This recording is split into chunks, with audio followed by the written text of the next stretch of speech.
30 Arizona state legislatures began their day at 5 a.m. in San Luis. This group was invited by Yuma's Agriculture Industry Council to learn about the business that brings the state $3.2 billion annually. Everything that's produced, the produce that is produced here in Yuma County alone, it makes up for a tremendous part of the economy of the state. It's a tremendous part of the economy of the country.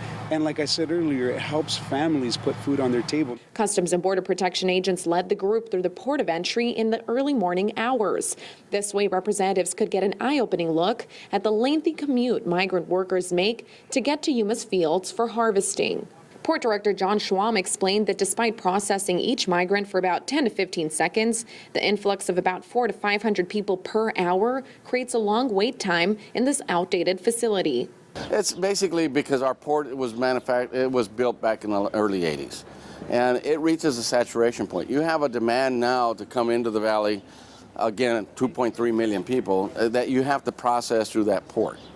And once that port reaches its saturation point, there's only so much I can process through that port.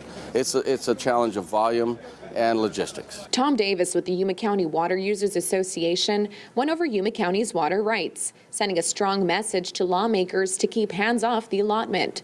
Although many of the legislatures work and live in the drought-stricken Phoenix area, most agreed that Yuma County's water should be kept in Yuma for the sake of agriculture.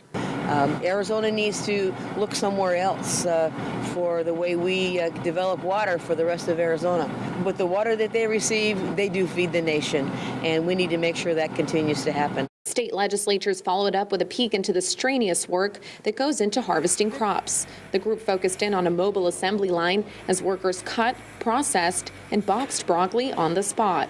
The state legislatures then came out to the Green Heart Transplant Facility, where they were able to see how the plants are first grown from seeds and then eventually sold into those fields where they are picked by the migrant workers. This wasn't the first tour for many of the state representatives, but this continued contact with Yuma County's agriculture leaders allows them to have someone to turn to when it comes to making policies for the industry in the future. This is something that we do every year, and I'm so excited that they think it's important. Reporting in Yuma, I'm Ella Sagamonian.